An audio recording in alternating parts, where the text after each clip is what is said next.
If you're looking to increase power for your 2005 to 2010 3-valve Mustang, look no further than BBK Shorty headers. Made right here in the USA, BBK Shorty headers features 1 5/8 mandrel-bent tubing. They bolt directly to your factory mid-pipe or the aftermarket mid-pipe of your choice. They include gaskets and your installation hardware and are available in a chrome or ceramic coated finish.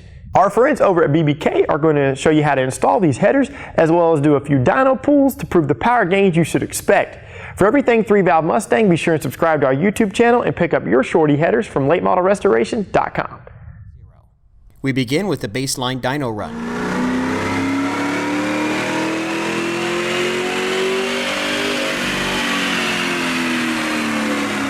(260 rear wheel horsepower and 266 foot-pounds of torque). Begin the installation by disconnecting the battery, then removing the inlet tube from the cold air induction system. Unbolt and remove the dipstick tube. Turn the steering wheel until the coupling bolt underneath the hood is accessible with a long extension and a socket. Remove the bolt, then under the dashboard, pull back on the black collar to release the top portion of the steering shaft.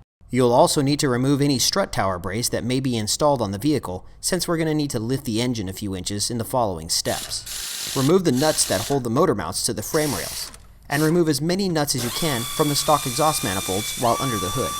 Lift the car and loosen the 4 bolts on the exhaust clamps. Then pull back and disconnect the tailpipe sections from the midpipe and unplug the 4 oxygen sensors.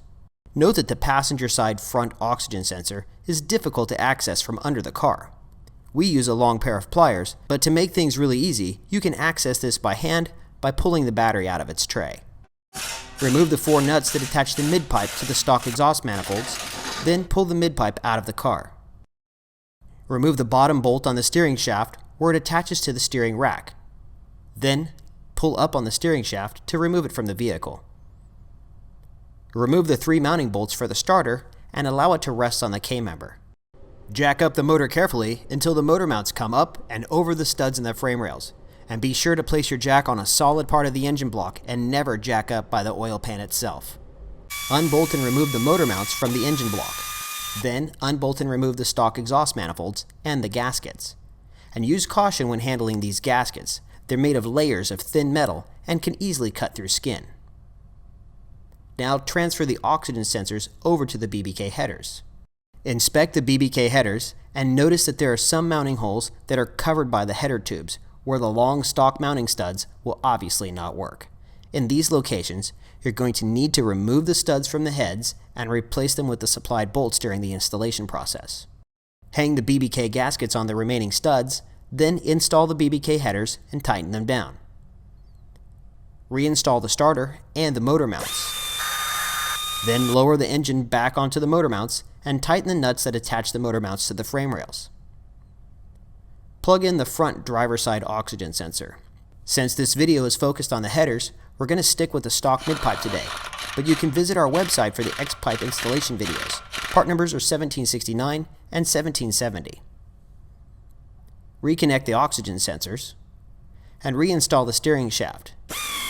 Reinstall the dipstick tube, and if you have a strut tower brace, you can put that back on too. Reinstall the inlet hose, and you're done.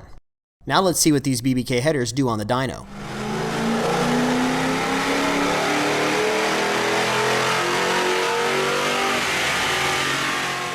Well, here you can see that these Shorty headers, when paired with the stock midpipe, stock mufflers, and the stock tune, add an average of 10 horsepower and 15 foot-pounds of torque all the way across the graph.